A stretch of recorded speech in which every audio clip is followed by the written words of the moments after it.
ದೇವಿಕಿಯ 8ನೇ ಮಗುವೇ ನಿನ್ನ ಮೃತ್ಯುವಿಗೆ ಕಾರಣವಾಗಲಿದೆ ಎನ್ನುತ್ತದೆ ಅಶರೀರವಾಣಿ.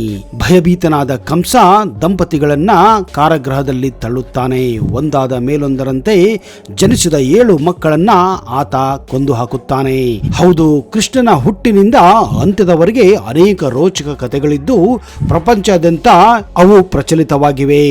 ಒಂದೊಂದು ಕಥೆಯಲ್ಲೂ ಬದುಕಿನ ವಿವಿಧ ರೂಪವನ್ನ ಶ್ರೀಕೃಷ್ಣ ತೋರಿಸುತ್ತಾನೆ. ಬಾಲಕರನ್ನು ಗುಂಪು ಕಟ್ಟಿಕೊಂಡು ಮನೆ ಮನೆಗೆ ನುಗ್ಗಿ ಬೆಣ್ಣೆ ಕದಿಯುವುದರಲ್ಲಿ ಇವನೇ ಗುಂಪಿನ ನಾಯಕ. ಬೆಣ್ಣೆ ಮೊಸರು ಕಳ್ಳ ಕೃಷ್ಣ ಗೋಪಿಯರ ಮೊಸರು ತುಂಬಿದ ಗಡಿಗೆಯನ್ನ ಒಡೆಯುವುದರಲ್ಲಿ ನಿಸ್ಸಿಮ. ಗೋಪಿಯರೊಂದಿಗೆ ಕೊಳಲು ನುಡಿಸುತ್ತಾ ನೃತ್ಯ ಮಾಡುತ್ತಿದ್ದಂತಹ ಪ್ರೇಮಿ. ಬಾಯಲ್ಲಿ ಮಣ್ಣು ಹಾಕಿಕೊಂಡು ತಾಯಿಗೆ ವಿಶ್ವರೂಪ ತೋರಿಸಿದಂತಹ ಭೂಪ. ಕಾಲಿಯ ಎಂಬ ಕಾಳ ಸರ್ಪವನ್ನ ಯಮುನಾ ನದಿಯಲ್ಲಿ ಸೆದೆಬಡದಂತಹ ವೀರ. ಗೋವರ್ಧನ ಗಿರಿಯನ್ನು ಎತ್ತಿ ಹಿಡಿದು ಗೊಲ್ಲರು ಮತ್ತು ಹಸುಗಳನ್ನು ಕಾಪಾಡಿದಂತಹ ಮಹಾನ್ ಗೊಲ್ಲ. ಜಾಂಬವಂತನಿಗೂ ದೈವ ರೂಪ ತೋರಿಸಿ ಶಮಂತಕ ಮಣಿ ಪಡೆದಂತಹ ಜಾಣ. ನರುಕಾಸುರನೆಂಬ ಅಸುರನ ಸೆರೆಯಿಂದ 16,000 ಮಹಿಳೆಯರನ್ನು ಬಿಡುಗಡೆಗೊಳಿಸಿದಂತಹ ರಕ್ಷಕ. ದ್ರೌಪದಿಯ ವಸ್ತ್ರಹರಣದ ವೇಳೆ ಮಾನಕಾದಂತಹ ಭಗವಂತ. ದುಷ್ಟಪೂತನಿಯನ್ನ ಕೊಂದ ಸಾಹಸಿ. ಮಹಾಭಾರತ ಉದ್ದಕ್ಕೂ ಪಾಂಡವರ ಮಾರ್ಗದರ್ಶಿ. ಯುದ್ಧ ಭೂಮಿಯಲ್ಲಿ ಅರ್ಜುನನ ಸಾರಥಿಯಾಗಿ ಬೋಧನೆ ಮೂಲಕ ಹುರಿದುಂಬಿಸುತ್ತಾ ಜಯ ತಂದುಕೊಟ್ಟ ದಾರ್ಶನಿಕ. ಕಡು ಬಡುವ ಸುಧಾಮನನ್ನ ತನ್ನ ಸ್ನೇಹಿತನನ್ನಾಗಿ ಆಧರಿಸಿ ಉಪಕರಿಸಿ ಸ್ನೇಹವನ್ನ ಎತ್ತಿ ಹಿಡಿದಂತ ಆಪದ್ ಬಾಂಧವ. ಇಂತಹ ಕೃಷ್ಣನ ಹುಟ್ಟಿನ ಬಗ್ಗೆ ಹಲವಾರು ಕಥೆಗಳಿವೆ. ಕೃಷ್ಣನ ಬದುಕು ಹೇಗೆ ರೋಚಕವಾಗಿತ್ತೋ ಹುಟ್ಟಿನ ಕಥೆಯೂ ಅಷ್ಟೇ ರೋಚಕವಾಗಿದೆ. ಬನ್ನಿ, ಇವತ್ತಿನ ಈ ವಿಡಿಯೋದಲ್ಲಿ ಶ್ರೀಕೃಷ್ಣನ ಜನ್ಮ ಹೇಗೆ ಆಗಿತ್ತು ಆ ರೋಚಕ ಕಥೆಯನ್ನ ಸಂಪೂರ್ಣವಾಗಿ ಹೇಳಲು ಹೋಗ್ತಾ ಇದ್ದೀನಿ. ಅದಕ್ಕಿಂತ ಮೊದಲು ನೀವು ನಮ್ಮ ಚಾನೆಲ್ಗೆ ಹೊಸಬರಾಗಿದ್ದರೆ ದಯವಿಟ್ಟು ಈಗಲೇ ಸಬ್ಸ್ಕ್ರೈಬ್ ಮಾಡಿ, ಜೊತೆಗೆ ಬೆಲ್ ಐಕನ್ ಕೂಡ ಪ್ರೆಸ್ ಮಾಡಿ.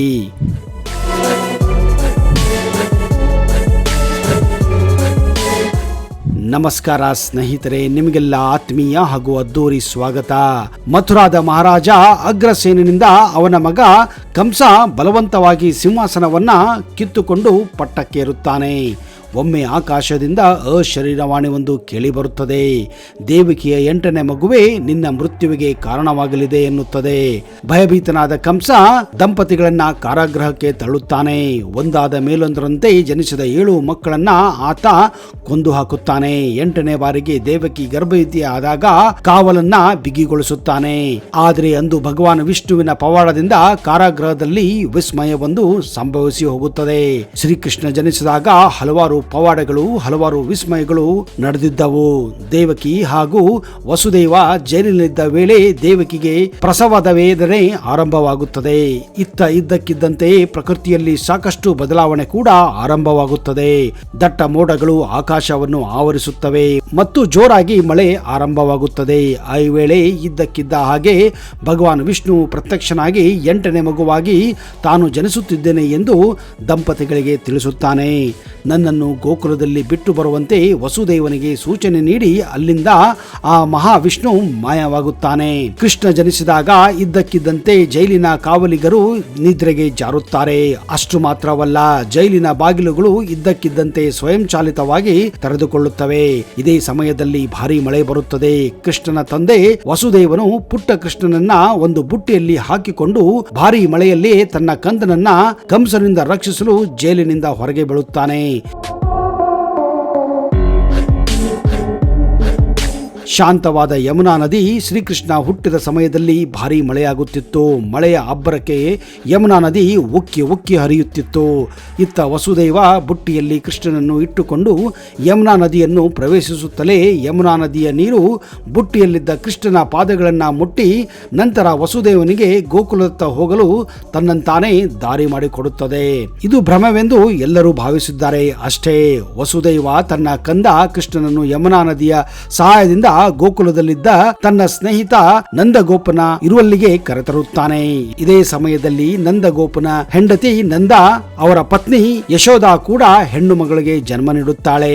ಆಗ ವಸುದೇವನು ತನ್ನ ಮಗ ಕೃಷ್ಣನನ್ನು ಯಶೋದಾಳ ಮಡಲಲ್ಲಿ ಮಲಗಿಸಿ ಆಕೆ ಹೆಣ್ಣು ಮಗುವನ್ನ ತನ್ನೊಂದಿಗೆ ಕರೆದುಕೊಂಡು ಹೋಗುತ್ತಾನೆ.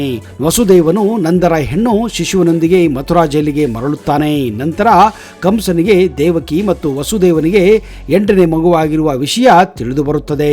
ಕಂಸನು ಆ ಮಗುವನ್ನು ಸಾಯಿಸಲು ಜೈಲಿಗೆ ಓಡೋಡಿ ಬರುತ್ತಾನೆ. ಆ ಹೆಣ್ಣು ಶಿಶುವನ್ನು ಕಲ್ಲಿನ ಮೇಲಿಟ್ಟು ಕೊಲ್ಲಲು ಪ್ರಯತ್ನಿಸಿದಾಗ ಆ ಮಗು ಆಕಾಶಕ್ಕೆ ಹಾರಿ ತನ್ನ ದಿವ್ಯ ಸ್ವರೂಪವನ್ನ ಪ್ರದರ್ಶಿಸುತ್ತಾಳೆ. ಕಂಸನಿಗೆ ಆತನ ಸಂಹಾರವನ್ನ ದೃಢಪಡಿಸಿ ವಿಂಧ್ಯಾಚಲ ಪರ್ವತಕ್ಕೇರಿ ಕುಳಿತುಕೊಳ್ಳುತ್ತಾಳೆ.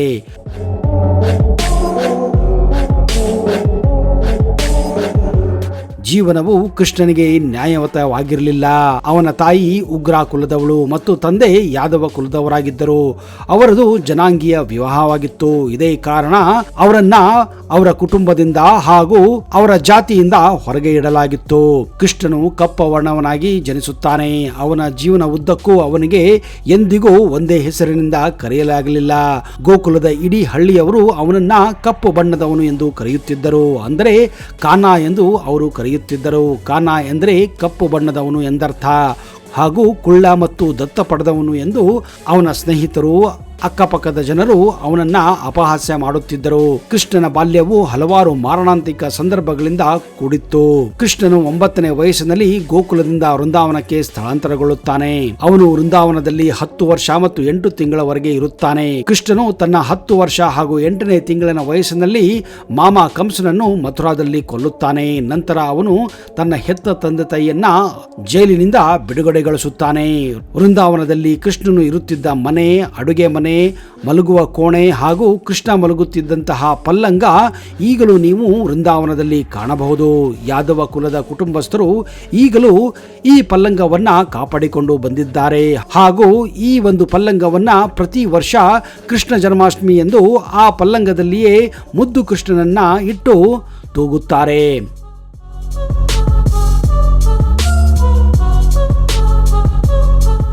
ಕೃಷ್ಣನು ತನ್ನ ಸಹೋದರಿ ಸಂಬಂಧಿಗಳ ವನವಾಸ ಸಮಯದಲ್ಲಿ ಅಂದರೆ ಪಾಂಡವರ ಜೊತೆಯಲ್ಲಿ ಅವರ ಜೊತೆ ನಿಂತು ಅವರನ್ನು ಕಾಪಾಡುತ್ತಾನೆ. ಅವನು ಪಾಂಡವರೊಂದಿಗೆ ಇದ್ದು ಕುರುಕ್ಷೇತ್ರ ಯುದ್ಧವನ್ನು ಗೆಲ್ಲುವಂತೆ ಮಾಡುತ್ತಾನೆ. ಅವನು ತಾನು ಆಳಬೇಕಾಗಿದ್ದ ದ್ವಾರಕಾ ಸಮುದ್ರದಲ್ಲಿ ತನ್ನ ಪರಿವಾರದವರು ಮಾಡಿದ ಪಾಪದಿಂದ ಮುಳುಗಿ ಹೋಗುತ್ತದೆ. ಕೃಷ್ಣನು ದ್ವಾರಕಾದ ಹತ್ತಿರ ಕಾಡಿನಲ್ಲಿ ವಿಶ್ರಾಂತಿ ತೆಗೆದುಕೊಳ್ಳುವಾಗ ಜರ ಎಂಬ ಬೇಟೆಗಾರ ಕೃಷ್ಣನ ಕಾಲನ್ನೇ ಒಂದು ಪಕ್ಷಿ ಎಂದು ನೇರವಾಗಿ ಅದಕ್ಕೆ ಬಾಣವನ್ನು ಬಿಟ್ಟು ಕೃಷ್ಣನನ್ನ ಅಂತ್ಯಗೊಳಿಸುತ್ತಾನೆ. ಕೃಷ್ಣನು ತನ್ನ ಜೀವನ ಉದ್ದಕ್ಕೂ ಶಾಂತಿಯಿಂದ ಇದ್ದ ಒಂದು ಕ್ಷಣವೂ ಇರಲಿಲ್ಲ. ಪ್ರತಿ ತಿರುವಿನಲ್ಲೂ ಅವನು ದೊಡ್ಡ ದೊಡ್ಡ ಸವಾಲುಗಳನ್ನ ಹೊಂದಿದ್ದನು. ಕೃಷ್ಣನು ಎಲ್ಲವನ್ನು ಮತ್ತು ಪ್ರತಿಯೊಂದನ್ನ ಜವಾಬ್ದಾರಿಯುತ ಪ್ರಜ್ಞೆಯೊಂದಿಗೆ ಎದುರಿಸುತ್ತಿದ್ದ ಮತ್ತು ಯಾರೊಂದಿಗೂ ಜಗಳಕ್ಕೆ ಬೀಳುವುದಾಗಲಿ ಯಾರಿಗೂ ಬೇಸರ ಮಾಡುವುದಾಗಲಿ ಯಾವತ್ತೂ ಮಾಡಿರಲಿಲ್ಲ. ಇದೇ ಕಾರಣ ಶ್ರೀಕೃಷ್ಣ ರಾಧೆಯಿಂದಲೂ ಕೂಡ ದೂರಾಗಿದ್ದ. ಕೃಷ್ಣ ಗತ ಹಾಗೂ ಭವಿಷ್ಯವನ್ನು ತಿಳಿದಂತಹ ಏಕೈಕ ವ್ಯಕ್ತಿಯಾಗಿದ್ದ. ಆದ್ರೆ ಅವನು ಯಾವಾಗಲೂ ಆ ಕ್ಷಣದಲ್ಲಿ ಮಾತ್ರ ವಾಸಿಸುತ್ತಿದ್ದನು. ಕೃಷ್ಣ ಮತ್ತು ಕೃಷ್ಣನ ಜೀವನವು ಪ್ರತಿಯೊಬ್ಬ ಮನುಷ್ಯನಿಗೂ ನಿಜವಾಗಿಯೂ ಒಂದು ಉದಾಹರಣೆಯಾಗಿದೆ. ಅದಕ್ಕೆ ಹೇಳೋದು ಕೃಷ್ಣನನ್ನ ನಂಬಿದವರಿಗೆ ಯಾವತ್ತೂ ಒಳ್ಳೆಯದೇ ಆಗುತ್ತದೆ.